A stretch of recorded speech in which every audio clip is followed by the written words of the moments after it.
I wrote this short story inspired by and based on another short story by Michael McDowell. I just updated a few things.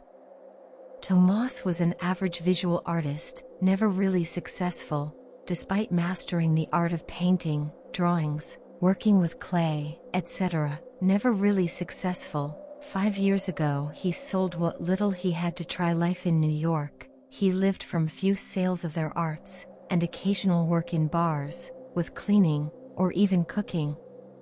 Tomas had been sad in the last few months. His artistic works had been falling more and more in terms of sales. The rent for the simple apartment was already worrying him. The ideas no longer came. Friends were starting to distance themselves. Incredibly, the only being that never left the local was an owl that had probably made a nest in one of the gaps in the roof, and was always seen watching him in the dark of night.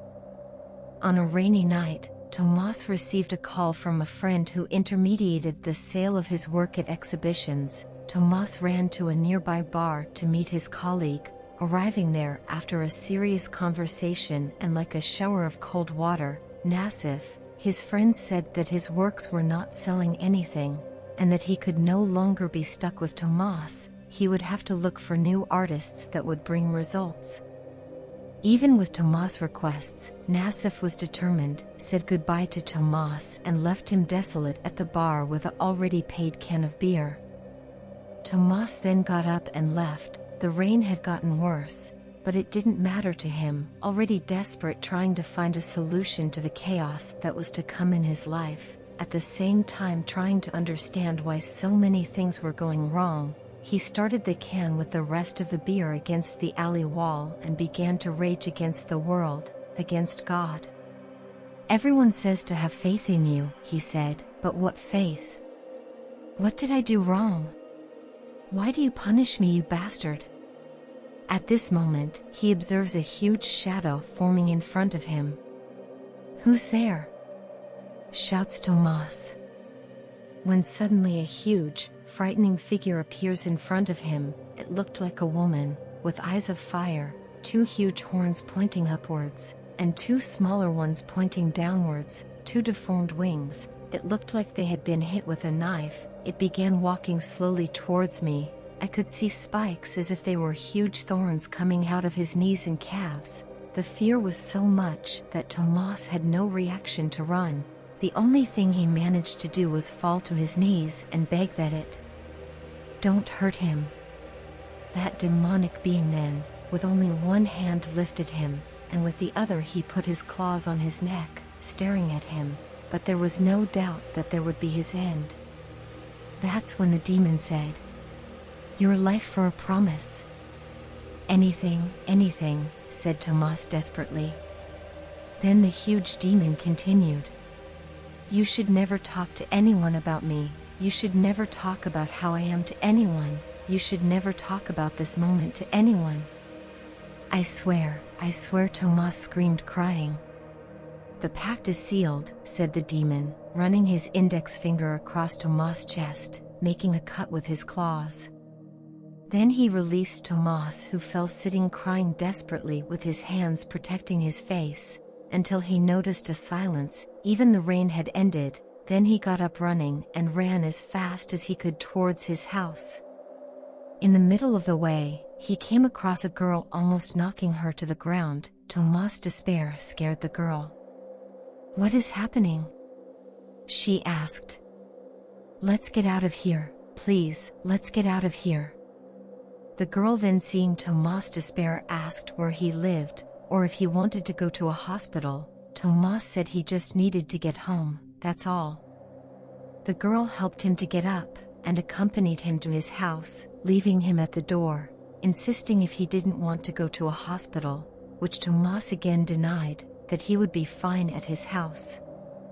He thanked the girl for her help, asked if she lived nearby. If she didn't want him to accompany her home, she just said that everything was fine, that she lived not far from there, and that tomorrow morning she would come back to see if everything was okay. Tomas thanked him, but he couldn't relax. The figure of that demonic being didn't get out of his head, at the same time as he automatically started drawing sketches of the figure he had seen. tearing them all up, and that was it until almost dawn when he fell asleep. Around 10 a.m., Tomas was woken up by a knock on the door. When he opened it, it was the girl. She asked with a smile, "It's better?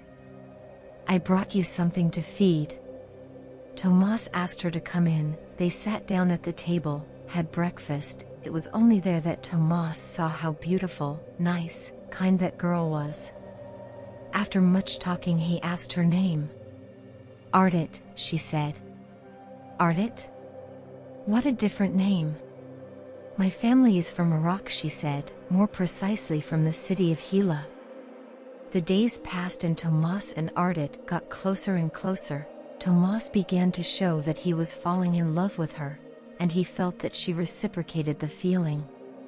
Tomas kept making sketches of the demonic being he had seen that night. It was something he couldn't control, and whenever Ardit arrived, he quickly tore up the drawings.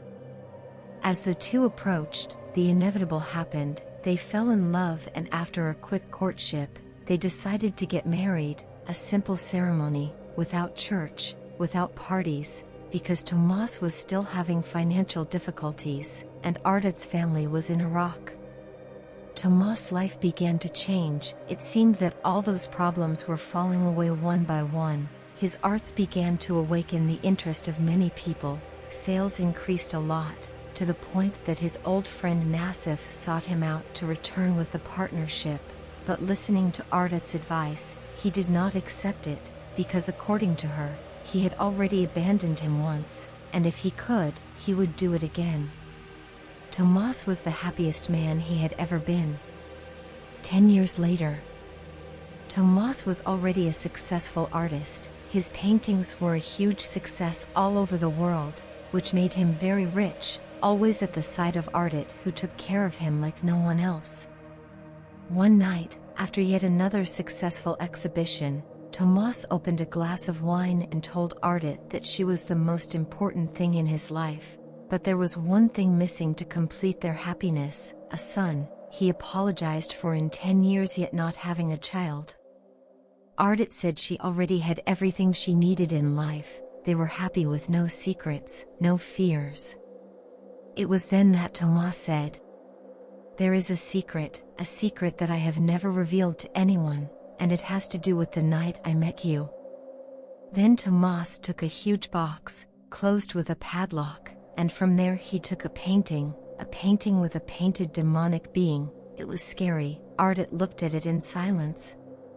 Tomas continued saying that that night it attacked him, and in order not to kill it, it made him make a promise that he would never talk, show, or anything like that about that creature with anyone. Ardit asked why then he was telling her all this. Tomas continued, "Ardit, you changed my life. You are the most important thing that ever happened in my life. I've wanted to tell you for years, but only today I created courage." Ardit then got up with the painting in his hand, took a few steps, threw the painting to the ground and began to cry. Tomas, not understanding what was happening, got up and asked why she was crying. Without turning his face, Ardit said, "Why did you do that?" But it wasn't Ardit's voice, it sounded different. That's when Ardit turned around. Her face was different, her eyes were like sparks of fire, and again she asked in a more terrifying voice, "Why did you do that?" "I loved him." Ardit then began to transform in front of me, that skinny, beautiful girl. It seemed that she was growing. I saw her flesh tear. From her back deformed wings appeared. From her head 4 horns seemed to tear the skin of the beautiful girl, causing a being to appear that he had seen before. Tomas desperately started screaming for her to stop, for her to go back to being Ardit. The creature said he couldn't do anything. He had broken an oath. Tomas on his knees begged for mercy and shouted for Ardit. I am Ardit Lily. I gave up many things to live by your side. I also made an oath, and I will have to fulfill it." Ardit then took Tomas with his huge hands and gave a deep bite on his neck. As Tomas collapsed on the ground, he could still hear Ardit saying that she loved him, but that he had betrayed her. After a few days, Tomas' agent, worried that he hadn't given any news for days, went to his apartment, but the scene was horrible. All legal procedures were carried out, but the cause of death was never really a consensus, an accident for some, a crime for others, even because Tomas' wife was never found again. Did you like the story? Leave your like, leave your comment, subscribe to the channel, help us to bring more stories.